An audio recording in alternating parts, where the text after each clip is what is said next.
teman-teman, welcome back to my YouTube channel. Oke, kali ini aku mau berbagi soal lagi nih. Nah, di sini aku akan sharing ya 10 soal persiapan buat UTBK. Nah, di sini aku bikin soalnya ya, ini berdasarkan FR yang beredar ya dari tanggal 17 kemarin.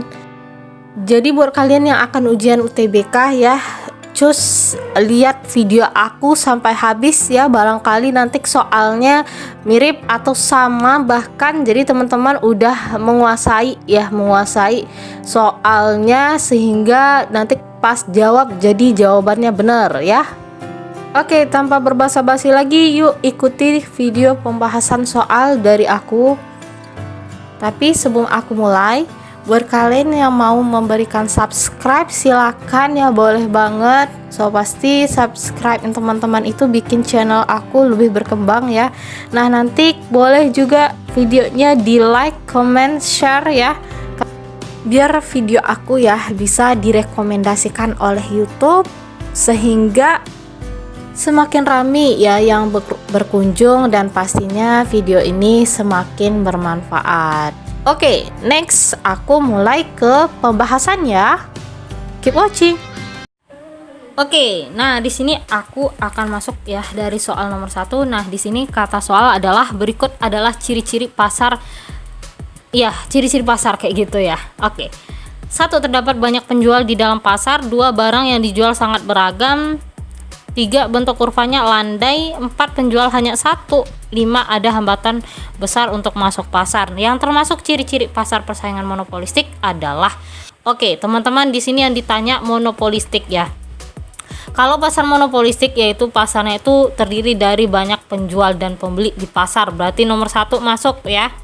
Oke, kemudian nomor 2, barang yang dijual sangat beragam. Iya, ini benar ya.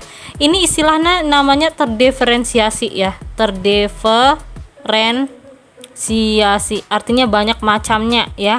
Oke, kemudian nomor 3, bentuk kurvanya landai. Iya, benar banget ya. Penjual hanya 1, ini enggak. Ini berlaku di pasar monopoli ya. Pasar monopoli itu penjualnya 1. Ada hambatan besar untuk masuk pasar? Enggak. Ini di mana berlakunya? Ini di pasar monopoli ya, monopoli dan oligopoli ya, oligopoli. Tapi di pasar monopolistik tidak ya. Jadi jawabannya 1, 2, 3. Oke, jawabannya 1, 2, 3 yaitu E. Oke, E ya. Oke, aku tambahin sedikit ya. Nomor 3 ini bentuk kurvanya landai itu artinya sama dengan bentuk kurvanya itu elastis ya, elastis. Landai tahu ya teman-teman. Ini ya, bentuk kurva landai itu seperti ini ya. Nah, itu dia landai. Landai itu nggak curam, nggak pula dia horizontal. Landai ya, landai. Oke, sip. Oke, aku masuk nomor 2 ya. Nah, di sini katanya ketika harga per unit 100.000, jumlah barang yang ditawarkan 50 katanya. Oke, dan ketika harga per unit turun menjadi 50.000, kemudian jumlah barang yang ditawarkan menjadi 30 katanya.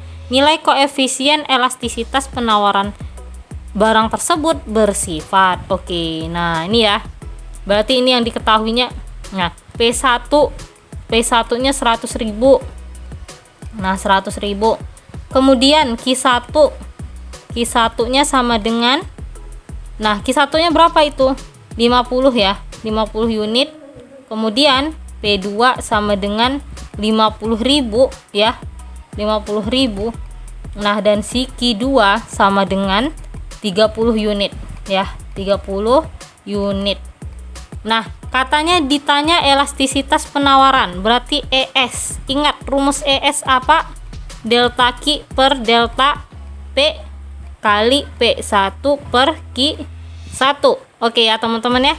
Delta Q per delta P kali P1 per Q1. Oke. Delta Q berarti Q2 kurang Q1. Nah, berapa tuh Q2 kurang Q1? 30 dikurang 50.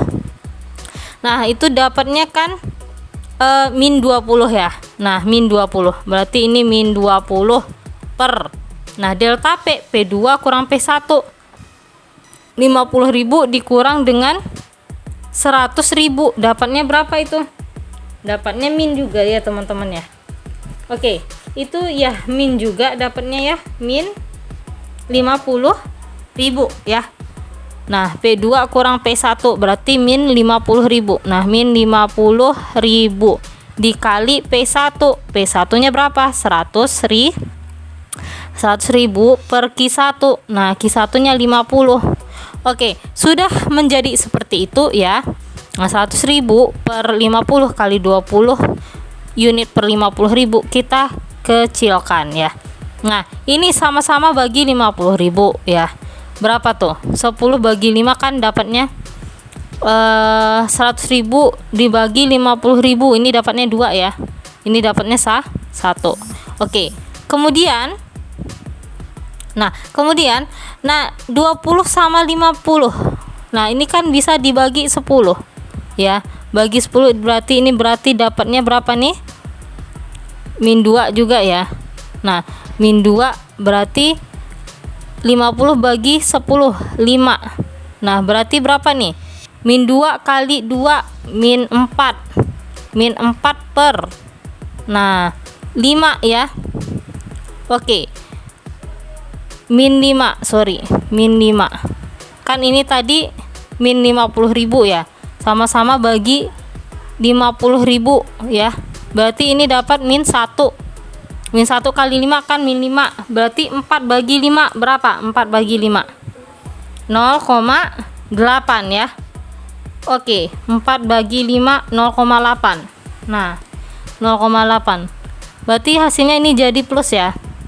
Min 4 bagi min 5 0,8. Nah, berarti 0,8 itu kan kecil dari 1 ya. Nah, kalau dia kecil dari 1 berarti, nah, ES-nya kecil dari 1, ini barangnya inelastis ya. Inelastis. Oke. Jadi jawabannya B ya. Bravo B. Oke ya, sip. Nah, sekarang aku lanjut ke soal berikutnya lagi ya. Oke teman-teman, sekarang aku masuk ke soal nomor 3. Di sini katanya pernyataan yang benar dari bukti transaksi di atas adalah, oke, ini adalah bukti penjualan secara kredit ya teman-teman. Nah, siapa yang jual barang di sini? Yang jual barang adalah usaha dagang mandiri, yang beli barang adalah toko Salemba ya. Nah, kita cek. Yang A, perlengkapan di debit, kas di kredit dicatat pada jurnal milik si UD Mandiri. Oke, kalau usaha dagang mandiri ini kan yang penjual ya. Bagi penjual berarti ini jurnalnya, ini aku anggap ini perusahaannya perusahaan dagang apa jasa ini. Oke, ini perusahaan, iya, ini adalah dagang ya. Oke, tapi di jurnal dia pakai istilah nama aset ya, labaksa, nggak apa-apa ya. Nggak apa-apa ya pakai nama aset. Berarti di sini, nah, bagi penjual berarti ketika dia jual barang ya, piutangnya bertambah, piutang bertambah di debit. Nah, yang dikredit apa? Nah, yang dikredit adalah penjualannya, penjualan ya, penjualan di kredit. Nah, oke. Kemudian bagi si pembeli ya, pembeli. Nah, pembeli. Berarti ini yang bertambah kan pembeliannya ya.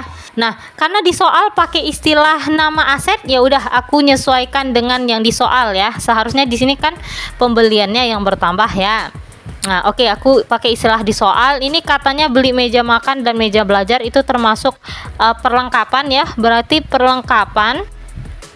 Nah, perlengkapan bertambah di debit karena dia beli barang ya, beli perlengkapan ya. Kemudian yang dikredit apa?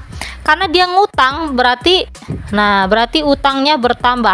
Nah, utang bertambahnya kan di kredit. Oke. Nah, seperti itu. Jadi jawabannya mana yang seperti itu? Perlengkapan di debit. Nah, perlengkapan di debit.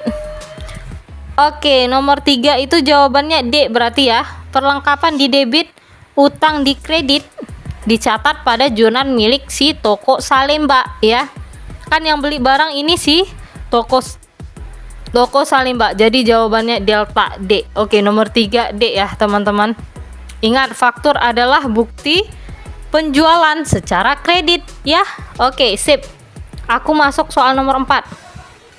Nah, di sini katanya yang merupakan ciri-ciri pasar oligopoli. Oke, pasar oligopoli itu ciri yang paling terkenalnya adalah, nah ini dia, banyak penjual.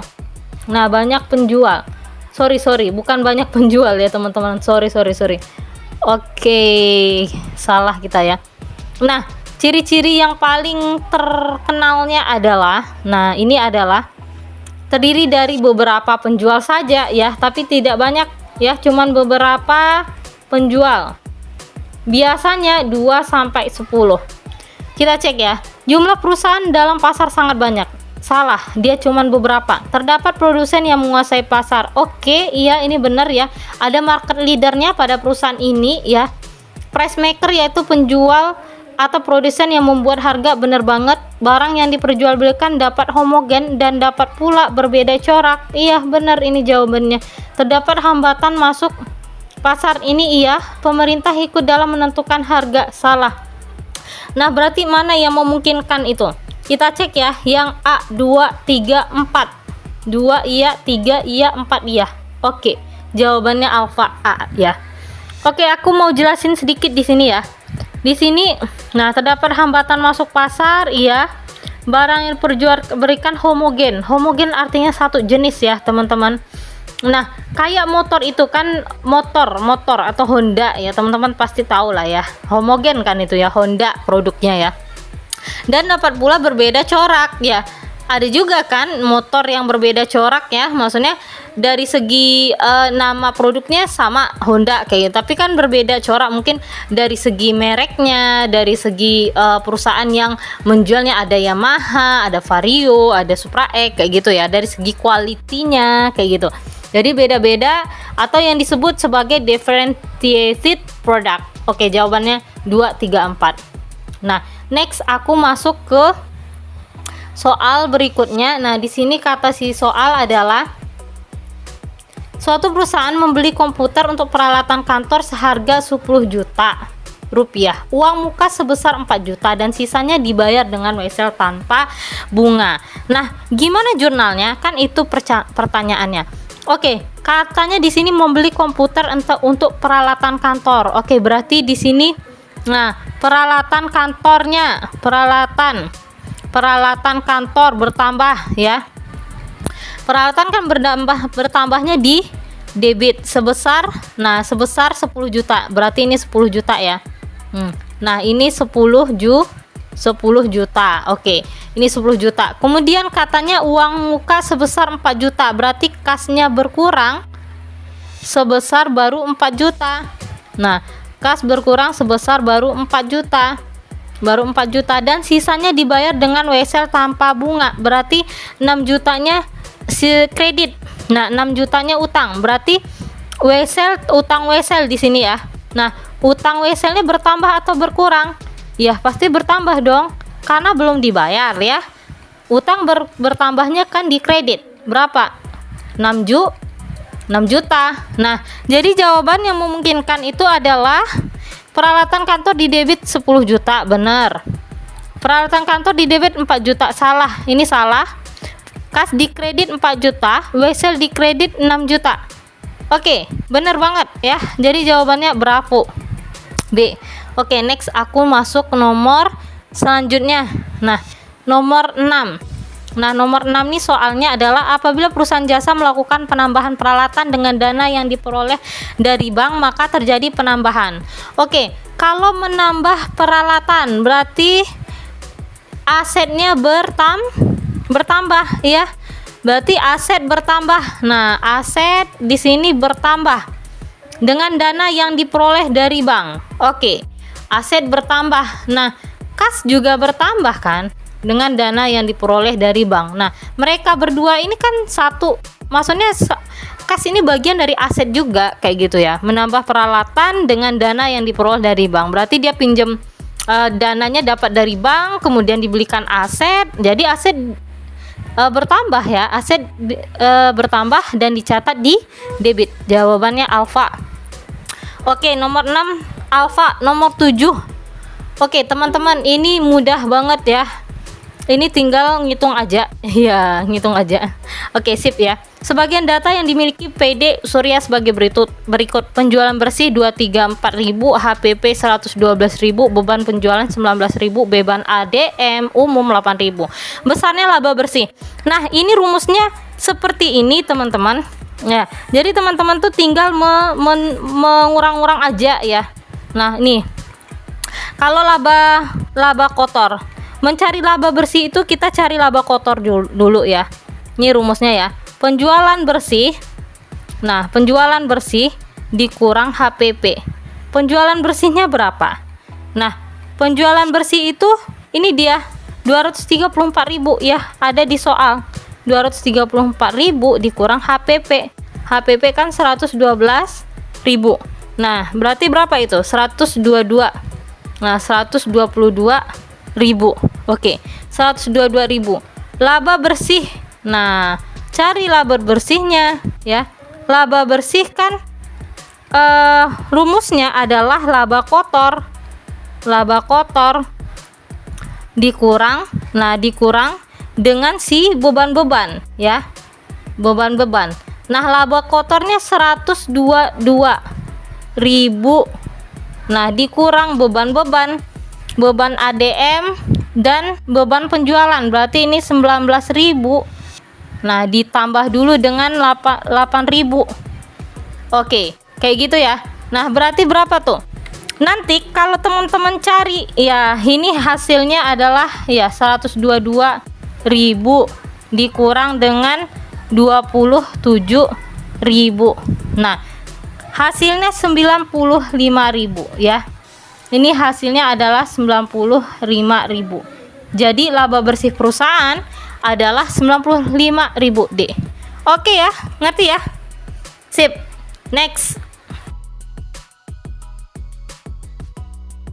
Oke, aku next soal nomor 8 ya. Persediaan barang dagang di neraca saldo per 31 Desember sebesar 8 juta. Persediaan barang dagang yang ada di gudang belum terjual 12 juta. Jurnal penyesuaian yang benar. Oke, ini jurnal penyesuaian ya teman-teman.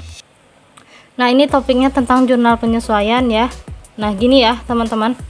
Nah, jurnal penyesuaian ya, JP, aku singkat dengan JP, jurnal penyesuaian. Untuk persediaan, nah, persediaan barang dagang awal. Barang dagang awal. Nah, itu yang pertama ya. Gimana jurnal penyesuaiannya? Oke, jurnal penyesuaiannya adalah seperti ini.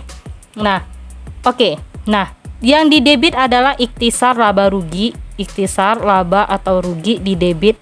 Nah, berapa saldo persediaan barang dagang awal yang di saldo 31 Desember ini ya. Nah, berarti 8 juta. Nah, 8 juta. Temennya apa? Temennya adalah persediaan barang dagang awal. Nah, persediaan barang dagang awalnya di kredit. Nah, jadi itu ya. Nah, itu yang pertama. Yang kedua, untuk menyesuaikan jurnal penyesuaian persediaan barang dagang akhir ya. Nah, persediaan barang dagang akhir kita debitkan. Persediaan barang dagang. Nah, ini akhir ya, akhir. Kita kreditkan. Berapa jumlahnya itu? Ini ya, persediaan barang dagang yang ada di gudang, berarti belum terjual. Berarti yang akhirnya itu ya 12 juta. Nah, 12 juta. Kemudian temennya apa? Temennya adalah ikhtisar laba atau rugi. Nah, berapa jumlahnya? Sama 12 juta ya. Jadi kayak gitu ya. Kalau menyesuaikan persediaan barang dagang awal, tinggal dibalik aja posisinya ya. Tadinya persediaan barang dagang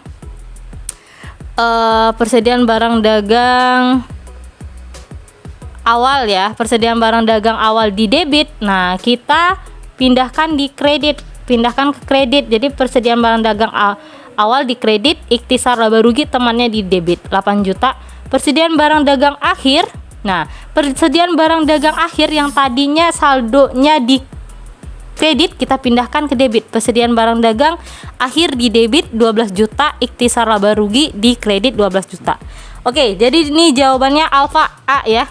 Ikhtisar laba rugi 8 juta, persediaan barang dagang awal 8 juta di kredit. Kemudian persediaan barang dagang akhir di debit 12 juta, ikhtisar laba rugi di kredit 12 juta. Jadi jawabannya A, alfa. Oke, nomor 9 ini kata soal adalah oke, ngerti ya? Salah satu ciri badan usaha perseroan terbatas adalah tidak banyak peraturan nih salah, pajak rendah salah banget ya, mudah didirikan salah, dia sulit didirikan ya. Tanggung jawab perusahaan terbatas. Ini jawabannya ya. Tanggung jawab perusahaan itu terbatas, hanya sebatas modal yang di-store. Kalau banyak modalnya, ya banyak juga tanggung jawabnya ya. Kalau sedikit modalnya, sedikit juga tanggung jawabnya. Maksudnya kayak gitu. Next aku masuk nomor 10. Nomor 10 adalah perhitungan PNB. Ini soal konsep, bukan soal hitung-hitung ya. Hal berikut yang masuk ke dalam perhitungan produk nasional bruto Indonesia tahun 2011 adalah PNB. Cara ngitungnya gimana PNB?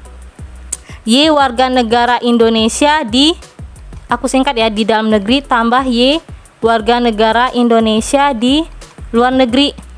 Kita cek. Gaji yang diterima TKI di Arab Saudi tahun 2011 masuk ya. Berarti pendapatan warga negara asli di luar negeri. Jadi masuk yang nomor 1 ini. Penjualan minum Coca-Cola tahun 2011 di Indonesia ini salah. Karena bukan pendapatan warga negara asli kita kan, pendapatan warga negara asing kan, makanya nggak masuk. Hasil panen padi petani Papua Barat tahun 2011 masuk. Nah, berarti ini kan pendapatan warga negara asli Indonesia. Jadi jawabannya 1 dan 3 bravo B. Penjualan sepatu baru tahun 2011 yang diproduksi tahun 2010 di Indonesia. Nah, ini masuk sih ya, karena penjualan Indonesia juga kan, namanya kan pendapatan Indonesia kan ya. Tapi kan nggak ada ya option 1, 3, 4 ya. Jadi jawabannya beta B ya. 1, 3.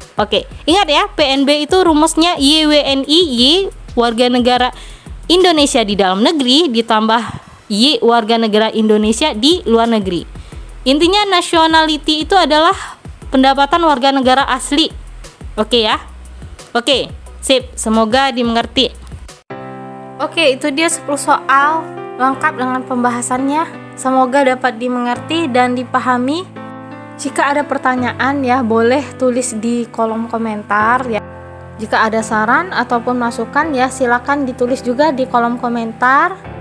Barangkali nanti kalian ada yang mau di request ya, request soal tentang apa ataupun topik materi ekonomi akuntansi tentang apa ya, boleh di share ya di kolom komentar. Boleh juga nanti kalau misalnya ada soal yang belum bisa dipecahkan ya, boleh juga di share juga soalnya, biar kalau bisa aku bantu, pasti aku bantu. Terima kasih buat teman-teman yang udah mampir ya di channel ini. Nah, pasti bikin channel aku lebih rame, lebih berkembang juga. Ya, jangan lupa mampir lagi di video-video selanjutnya. Karena waktu kita udah habis ya, sebentar lagi aku akan akhiri video pembelajaran kali ini. Nah, tapi sebelum aku akhiri, buat kalian yang mau memberikan dukungan ya, support dengan mengklik tombol subscribe, masih bisa ya, silakan ya. Pasti aku senang banget ya dengan subscribe yang teman-teman itu, sangat berharga banget ya, bikin channel ini lebih berkembang ya. Silahkan, boleh like, comment, share juga. Terima kasih ya. Nah, sampai jumpa lagi di video berikutnya. See you.